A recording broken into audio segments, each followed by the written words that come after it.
فلاں ایک حساس ادارے کے اندر اس بندے کو نکال دیا گیا ہے اور وہ سرپرستی کر رہا تھا عمران خان کی، تو اس طریقے سے ہمیں پتہ چلتا ہے اب پہلے تو خاص لوگوں کو، خاص نگاہ رکھنے والے لوگوں کو پتہ تھا، اب ہر بندے کو پتہ چل گیا کہ یہ جو ایک وحدت دکھائی جاتی تھی، یہ کو جو بڑا ایک آہنی ڈسپلن دکھایا جاتا تھا، اس کے نیچے کتنی خوفناک قسم کی تقسیم ہے اور اپنے اپنے دھڑے کو اقتدار میں لانے کی جو کاوشیں ہیں، ویسی ہی ایک کاوش یہاں پہ انصاف کے ایوانوں میں کی جا رہی ہے۔ تو اس کے بالکل متوازی ایک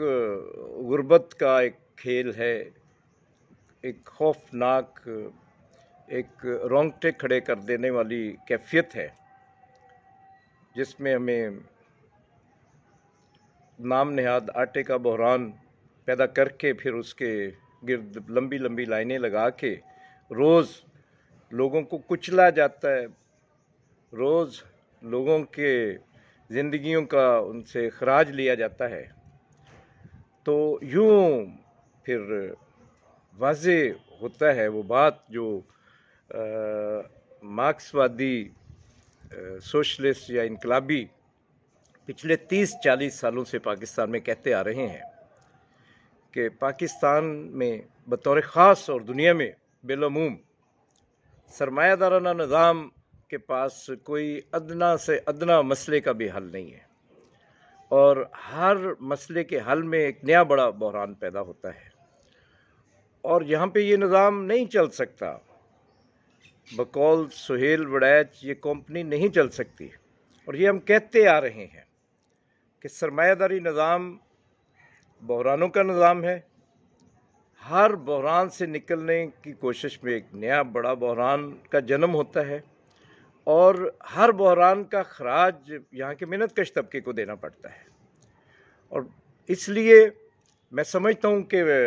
میں اپنی مختصر بات کا اختتام اسی بات پہ کروں گا کہ جب تک محنت کش طبقہ اس نظام کے خاتمے کے لیے یکجا نہیں ہوتا، یہاں کا مزدور، کسان اور طلبہ اس سامراجی، اس استحصالی سرمایہ داری نظام، یہ منڈی کی معیشت جو ہے جس میں 1% طبقہ تمام وسائل پہ قابض اور متصرف ہے، اس کا خاتمہ کر کے تمام وسائل کو 100% لوگوں کے لیے یکساں طور پہ نہیں مہیا کیا جاتا، تب تک یہ بحران چلتے رہیں گے، اور اس کی جو سب سے بھیانک شکل ہے وہ غربت میں اضافہ ہے، اور خودکشیاں ہیں، اموات ہیں، غیر طبعی اموات ہیں۔ تو دوسری طرف پھر اس بحران کا بڑا اظہار خود نظام چلانے والے حکمران دھڑوں کی آپس میں نہ ختم ہونے والی لڑائی ہے، اور یہ لڑائی جیسے جیسے بڑھتی جا رہی ہے اس کا پھر خمیازہ بھی خوفناک طریقے سے محنت کش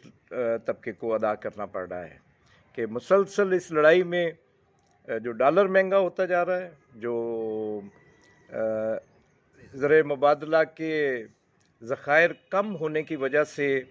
جو ایک قلت کی کیفیت ہے، اور وہ جینون قلت بھی ہے، اور اس میں پھر پیدا بھی کی جاتی ہے،